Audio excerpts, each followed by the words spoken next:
Salut à tous, c'est Frédéric Delavie. Alors ce soir, je voulais vous faire une petite vidéo à l'arrache pour vous parler des muscles courts et des muscles longs.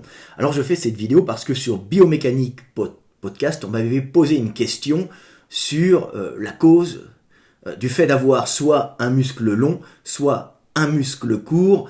Et le gars qui était interrogé avait dit qu'il ne savait pas trop, qu'il fallait demander à Fred Delavier, qui était le spécialiste dans ce domaine, et qui pensait que peut-être être longiligne, avoir des segments longs, faisait des fois en sorte qu'on avait un muscle court, hein, c'est-à-dire une grande surface tendineuse pour un corps musculaire charnu plus court.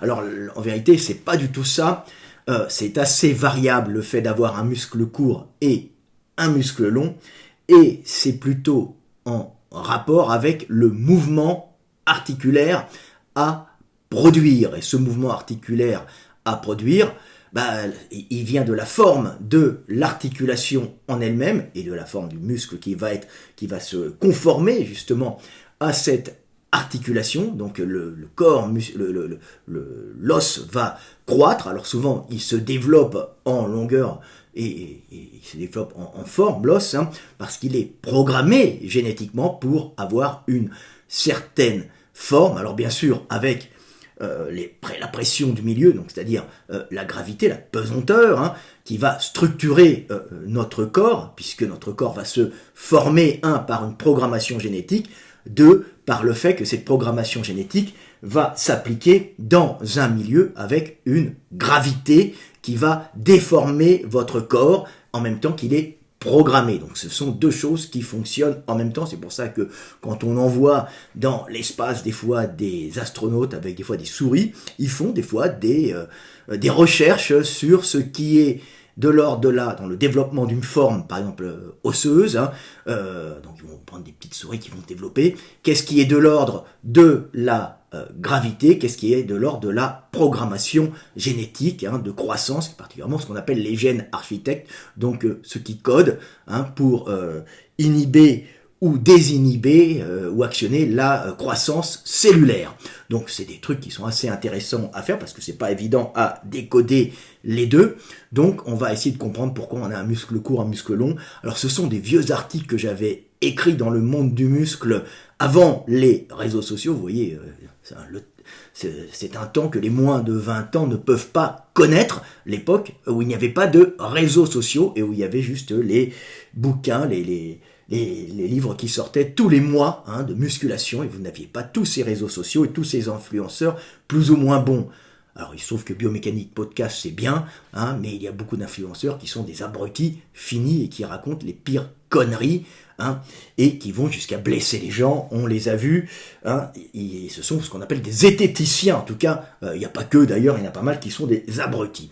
Donc on va essayer de comprendre. Alors j'aurais fait une petite réponse, c'est-à-dire la proportion tendon-muscle, hein, donc la longueur d'un tendon, c'est ce que j'avais répondu sur leur site, dépend du mouvement articulaire à produire. Alors, si j'ai un petit os à montrer ici, je dois en avoir un dans le coin, voilà.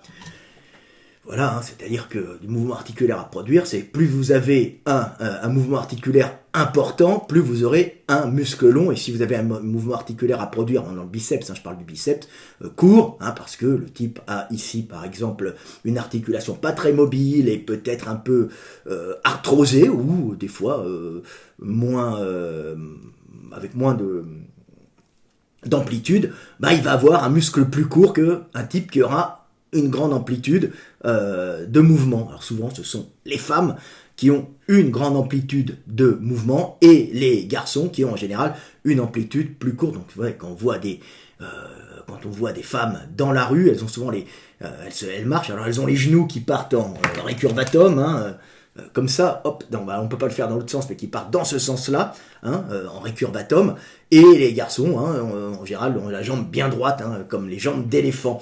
Et pour les coudes des filles, c'est pareil, vous voyez souvent les filles, hein, qui étendent leurs coudes comme ça, hein, et parce qu'elles ont plus d'amplitude. Alors elles ont plus d'amplitude parce qu'elles sont moins toniques et moins musculaires, donc elles n'ont pas les muscles pendant la croissance osseuse qui va retenir l'articulation dans son extension maximum, donc elles vont prendre beaucoup plus de d'amplitude musculaire, et en plus, comme elles sont moins toniques musculairement et elles ont un collagène, en général plus souple, elles ont plus de souplesse, elles produisent des hormones qui assouplissent leur structure, hein, tout ça dans le but bien sûr un jour de faire passer entre leurs jambes, hein, dans le détroit du bassin, qui n'a pas du tout la même forme chez elles, hein, que chez nous, hein, là c'est un homme, mais là les femmes c'est un peu plus large, sinon là c'est censé être un homme, mais le détroit est un peu mixte ici.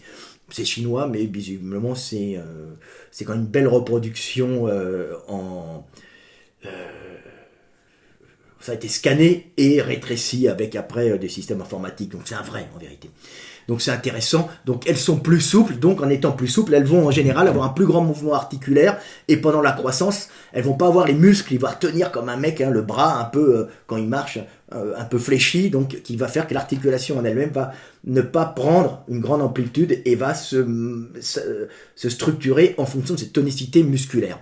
Donc c'est pour ça qu'en général, ce sont les nanas qui ont des muscles longs, ce sont les femmes qui ont en général des muscles longs, et les hommes des muscles un peu plus court, mais tout ça peut être variable d'un individu à l'autre, les gènes architectes ça joue, hein, le chemin de vie joue aussi, quelqu'un qui va avoir un accident, bien sûr quelque part, va avoir un problème dans son enfance, hein, ou va avoir un travail de force dans son enfance, il va peut-être un peu moins étendre ses bras, avoir plus de tonicité et perdre de cette amplitude articulaire qu'il aurait dû avoir s'il ne s'était pas entraîné, hein, donc il aura un muscle un peu plus court et plus puissant, hein, que si le type n'avait pas fait de sport. Mais en général, c'est quand même codé et on va chez les femmes. Donc je vais terminer le texte. Alors la longueur, la proportion de muscle-tendon dépend du mouvement articulaire à produire pour une même longueur et proportion de segments du muscle. Et la proportion de segments peut être plus ou moins long en fonction du point d'attache du tendon. Alors, faut faire attention aussi au point d'attache du tendon, c'est-à-dire que il y a le mouvement articulaire à produire, mais il y a aussi le point d'attache du tendon. Je vous montre un petit biceps. Votre biceps est ici, il vient s'attacher ici sur l'humérus que vous voyez ici, une petite tubérosité, hein, c'est le muscle qui tire sur l'os et qui va développer l'os à cet endroit-là. Les types qui sont alités, les types qui ont fait des comas, ou les filles qui font des comas bien sûr, au bout d'un moment, plus ça dure longtemps, ils vont se décalcifier, progressivement perdre toutes les aspérités qui sont données justement par ce mouvement biologique, hein, par le mouvement, la locomotion qui tire sur les muscles, qui développe les muscles, hein, qui crée des gouttières, même s'il y a une programmation génétique, il y a aussi toute une structure qui va être faite par les frottements et le fait de tirer. Un type qui fait beaucoup de force va avoir des os beaucoup plus développés et des aspérités montrant l'insertion des muscles beaucoup plus marquées. Alors vous avez ici l'insertion du biceps, hein, du tendon commun, hein, du biceps. Et bien sûr, si cette insertion commune du biceps, le tendon du biceps est plus proche de l'articulation qui est ici, donc de l'angle du point qui est ici, une faible contraction musculaire entraînera un grand mouvement articulaire. Et au contraire, si vous avez un muscle qui s'insère plus loin, alors ça peut varier d'1 centimètre ou 2, une faible contraction musculaire entraînera un mouvement qui ne sera pas complet, donc il faudra avoir rallongé le muscle pour pouvoir avoir une flexion complète. Donc l'insertion, le point d'attache du tendon joue aussi sur la taille, sur la longueur, le rapport tendon-muscle, hein. Alors ici, bien sûr, le levier est bien meilleur, donc le type pourra porter plus lourd, mais par contre, en contrepartie, le mouvement sera plus lent. C'est de la mécanique de base que les zététiciens ne connaissent pas, malheureusement, hein. Par contre, s'il sera plus près, le type, le levier sera moins bon, mais le mouvement sera plus rapide. Donc, si tu n'as pas beaucoup de charge, tu monteras beaucoup plus vite, hein. Donc, c'est pas mal aussi, et tu peux compenser à ce moment-là. Par exemple, ici, quand tu arrives ici où le poids est très loin, hein, ça va être très dur, ce qu'on fait quand on fait des machines, hein, on calcule les leviers, cette vitesse t'aura permis de passer l'angle difficile et de monter plus loin. Donc, mais par contre, si tu veux monter très lentement, tu vas te retrouver avec un problème ici, alors que le mec a un muscle qui s'attache avec un tendon plus loin, lui peut aller lentement et aura un maximum de bénéfices sans sentir vraiment autant d'effort sur le muscle à cause de la différence de levier. Mais comme celui qui a un muscle court et une insertion proche d'ici du pivot, hein, et ira vite, en général s'il va vite, lui il ne sentira pas l'effort sur le muscle, bien pour le sport, peut-être moins bien pour prendre du volume musculaire. Donc c'est intéressant de comprendre la longueur des muscles. Hein. Qu'est-ce qui fait un muscle long? Un muscle court. Alors je continue ainsi un biceps, plus le point d'insertion du tendon sur le radius sera loin de l'articulation du coude, ce que je vous ai expliqué, plus le muscle sera long et le tendon court. La flexion sera puissante mais lente, et inversement, si le tendon s'insère près de l'articulation du coude, plus le muscle sera court, entraînant par contraction du muscle un mouvement rapide mais peu puissant, souvent compensé par le développement musculaire en épaisseur aussi, voilà, tu compenses en épaisseur du muscle. Il faut aussi noter que pour deux segments articulaires de même proportion chez deux individus, l'un peut avoir une articulation ayant moins d'amplitude, c'est ce que je vous ai expliqué au départ, c'est souvent les mecs. Et le muscle sera donc plus court et le tendon plus long. Car il faut savoir qu'au cours de la croissance osseuse, codée génétiquement, c'est les muscles qui, en croissance, s'adaptent en longueur au mouvement articulaire à produire. De même en vieillissant, alors là on va passer dans la vieillesse, hein. Quand nos articulations se calcifient et perdent de la mobilité, le muscle, pour s'adapter au mouvement articulaire, se réduit, hein, et c'est la merde à ce moment-là, et perd de la longueur de muscle pour gagner de la longueur de tendon. Donc le facteur principal du rapport muscle-tendon, c'est principalement le mouvement articulaire à produire, et non être longiligne et bréviligne, comme il se posait la question dans ce podcast, qui est un podcast très intéressant. La science est faite d'interrogations, d'erreurs, de corrections, hein, et non de sources où il n'a pas la méthode, comme ces couillons de zététiciens. Donc ici, on parle science, on parle avec des mecs qui ont un niveau, hein, donc on parle avec des gens qui s'interrogent et qui ne sont pas prétentieux, comme sur Biomécanique Podcast, une chaîne que je vous invite à aller voir et qui est vraiment très bien. Donc, c'est ce qu'on appelle un peu, vous savez, quand on vieillit, on a des problèmes d'arthrose, hein, souvent on a des problèmes de douleur, hein, puisque le monde est fait comme ça. Plus une machine travaille, plus elle s'use, et même elle finit par ne pas, la régénération du corps finit par ne pas être bien compenser assez, avant ça compense, et après ça compense de moins en moins, jusqu'au moment où tu perds progressivement de la mobilité. C'est les petits vieux, ils perdent progressivement de la mobilité, alors qu'un jeune, il est bien, il a une grande mobilité. Alors c'est souvent une mobilité, c'est une mobilité articulaire, hein, à cause des inflammations, des réactions de l'organisme pour reconstruire. Des fois on ne reconstruit pas super bien, et on perd de l'amplitude articulaire, donc le muscle va s'adapter, hein, comme il s'est adapté dans la croissance à grandir en fonction du muscle, mais ça c'est codé, hein, quand il grandit, hein. Après ça va pas forcément dans l'autre sens. D'abord il s'adapte quand tout le corps grandit, il est programmé, hein, génétiquement, hein. Mais après, quand vous vieillissez, vous perdez progressivement de l'amplitude, et à ce moment-là, le muscle se réduit, hein, et ce qui est assez gênant, hein, puisque là, le muscle ne va pas s'amuser à repousser, ou c'est plus difficile, hein, c'est pas vraiment top, hein, sur du tendon. Donc vous allez vous retrouver avec des gens qui, ont moins d'amplitude, hein, moi j'en ai un peu, j'ai dû en perdre un peu au coude, j'en ai perdu à l'épaule, hein, pas trop ailleurs, c'est bien, hein. Au dos, on en perd, hein, on fait des petites calcifications, hein, bon, quand on regarde des vertèbres de vieilles personnes, hein, et de jeunes, c'est complètement différent, hein. Et ce qui se passe, c'est que quand vous vieillissez, vous avez de l'arthrose et vos muscles se réduisent et on devient beaucoup plus court. Les petits vieux ont souvent des muscles qui s'atrophient en longueur aussi, parce que leurs articulations n'ont plus assez de mouvement. Et si on les découpe, si vous avez déjà découpé des petits vieux, moi j'ai assisté à des dissections, puisque mon copain Dominique Bastian, qui était le prof, le directeur de la section anatomie à la fac des Saints-Pères de Paris, qui était mon ami, on disséquait ensemble, hein, d'abord j'assistais à ses cours magistraux, et ensuite quand les élèves étaient partis, on continuait notre passion du dessin de l'anatomie, et on disséquait ensemble. Alors, c'est lui qui disséquait, parce que lui c'était un pro, nous on assistait, il nous montrait tout, hein, on était deux, et après on allait boire une bière, ou on allait bouffer au resto, à la taverne d'à côté, en bas. Donc on pouvait voir que les petits vieux, quand on les découpe, hein, ils ont beaucoup de nacre, beaucoup de tendons, hein, ça fait c'est une rétraction fibreuse, ce qu'on appelle, on perd du muscle pour gagner de la fibre, de collagène, du fascia, hein, et quand vous ouvrez un petit vieux, il est tout brillant, tout nacré, un peu comme quand vous regardez, vous découpez un lapin, hein, vous enlevez, qui est-ce qui a déjà enlevé la peau d'un lapin? Moi, hein, bon,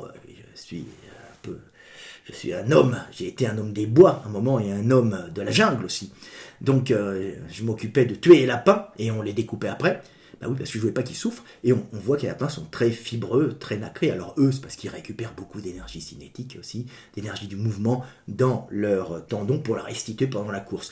Donc c'est intéressant de voir que les vieux vont avoir une rétraction fibreuse. Alors on va vous montrer un peu quand même, parce qu'on en parle dans le guide des blessures, on en parle aussi dans le guide des mouvements de musculation, la 6e édition, on en parle avant. Hein, vous avez ce que je vous ai expliqué ici. Là, vous avez un monsieur et là, vous avez une madame, tout nus, les deux, on reconnaît. Hein. Et vous avez un monsieur qui est beaucoup plus musculaire, donc en général, le bras tombe moins, c'est plus tonique, c'est moins, ça va moins en extension, ça a moins d'hormones d'élastine dans les muscles, c'est fait pour le combat et la chasse. Hein. Et donc c'est plus tonique, et vous avez vous voyez, un bras qui est plus fléchi, hein, quand on voit le développé couché, il n'étend pas à fond, et vous avez ici un muscle court, hein, il y a le brachial en dessous, et il y a le biceps ici, mais on peut avoir comme Gundil un muscle très long, comme il y a plein de gars qui ont des muscles très longs, tout ça dépend aussi de l'insertion ici, et vous avez une madame ici, voilà, avec une hyper-extension classique, hein, comme les danseuses, et même l'hyper-extension des doigts qui retourne en arrière. Hein, et vous avez par contre ici un muscle biceps brachial très long. C'est très intéressant à comprendre. Pareil, au niveau de l'insertion, un biceps court, un biceps long, en fonction de quoi? En fonction du point d'insertion du biceps, comme je vous l'ai montré. Hein, plus il est, le point, je suis un peu exagéré, mais c'est comme ça, est loin du pivot articulaire ici, hein, plus le muscle sera long, et ça fera un muscle long comme ça, et plus il sera près de l'articulation, plus ça fera un muscle court, très rapide, c'est bon aussi, hein, pour fléchir très vite, ça peut être pas mal, hein, même quand tu renvoies un crochet comme ça, hein. Mais par contre, celui-là pourra être fort et lent et rapide, moins fort mais rapide, ce qui permet aussi de monter des poids, hein, parce que la vitesse permet de passer aussi des angles, donc c'est marrant.